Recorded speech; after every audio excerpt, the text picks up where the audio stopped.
Hey art people! Today I'm going to tell you about the negative space butterfly. So this is really cool. What we're going to do is take a shape, a butterfly shape, if you have one. I happen to have a really cool die cutter that makes these, but if you don't have one, you can make one. I'm going to show you how to make one real quick. Taking a piece of recycled paper here, and I'm going to fold it in half.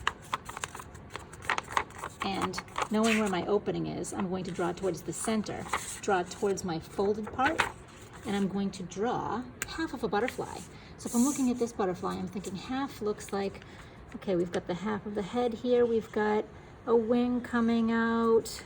This might take you a few tries. We've got a bottom, and then we've got the little tail area. So if I open it up, I have a whole empty space over here. I've got my drawing here, and we just cut it.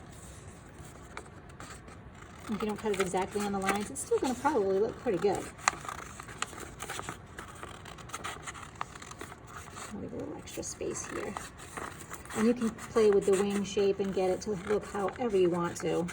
I was just kind of copying the one that I had, but you could probably make it even more beautiful if you spent more time on it. So here we go. We've got our butterfly shape. Not too shabby. So if you don't have one of these, you can make one of these. They're both symmetrical, same on both sides, and it's kind of cool if you do a homemade one too. But I'm going to use this one because it's on a little bit thicker paper, and I'm going to need some thick paper because I'm not only using this as a template to trace, but it's also going to be part of my artwork. So I'm using black paper because I'm using chalk pastels to add color with. If you don't have chalk pastels, use a piece of white paper because chalk pastels are brilliant and bright and nice and smudgy. Some color sticks are also nice and brilliant and bright. However, if you try to draw with this on marker or crayon, it won't come out very, very well. Here's a sample. You can kind of see it, but it doesn't look green. That does not look green. So, white paper is best. Okay. So I'm taking a piece of tape. This happens to be black painter's tape, and I'm rolling it up, and I am going to carefully attach it to a butterfly. I'm going to stick it to the paper. That is not a good sticky piece of tape. You can use masking tape, you can use scotch tape, whatever you want to do. See, I'm rolling it up. I'm going to stick it to my butterfly. Get another piece. Stick it to my butterfly. And maybe just one more piece just in case to hold it down for a little bit. We don't want this to be permanently stuck there, which is why I'm just kind of rolling it up, and it's not even really sticking. How annoying. Look at that. Already came unrolled. Not sticky tape. Okay, good enough. So, putting this in the middle, maybe this, I don't know, it's up to you. I'm gonna put mine in the middle and press it down. And now here comes the magic. I'm taking my colors and I'm going to carefully hold it down. I know it's still taped, but you still want to hold it down. And from the middle of my butterfly, I'm going to make a couple of strokes coming right from the center. I'm not going back. If I go back like this, it might pull this up. So I'm just going from the center out, from the center out. Next color, from the center out, from the center out. And I'm going off the edge of my black paper. My colors, where they're overlapping a little bit, they're starting to blend a little bit, which is good because you can make some new colors by doing this. Even if you're using crayon or marker, you can still have your colors overlap and they will still make new hues for you. I'm actually going to blend this in a little bit when I'm done. Let's see, should I start over with red? Why not? Red. I'm doing the rainbow pattern. You can do whatever pattern you want. You don't have to do rainbow.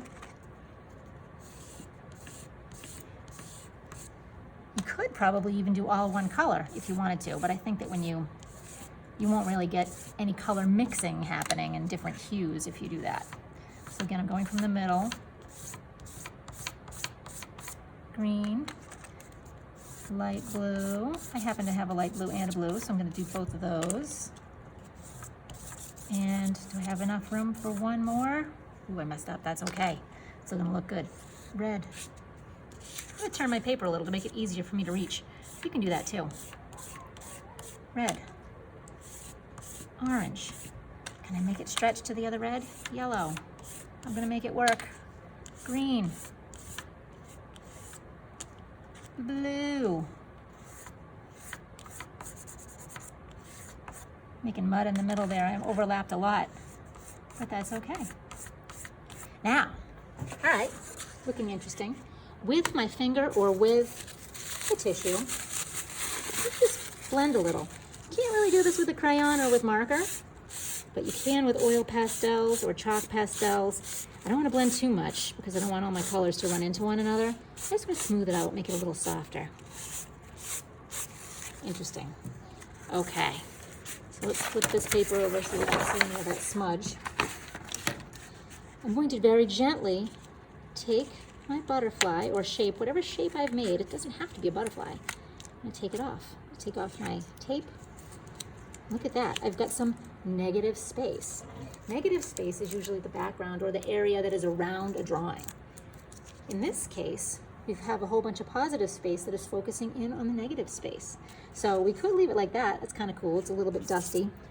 I'm going to blow on that a little bit. But I want to keep this and add it to my picture. So I'm going to carefully fold a wing in and fold a wing in. So it looks a little 3D. Take a little glue stick, put it on the center of my body, and maybe stick him in the corner over here. Looks like he's flying off into the distance. Now you have a really cool 3D piece of artwork. And just one final touch that you might want to do is maybe have a little dotted line, making it look like he's flying from the center. And that's it.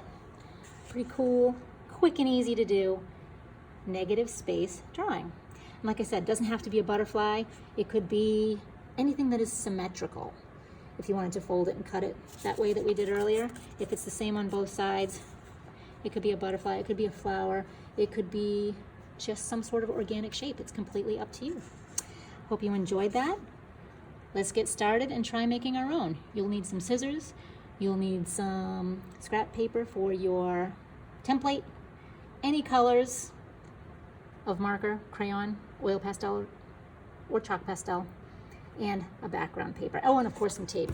Maybe you can find some that's a little bit more sticky than mine.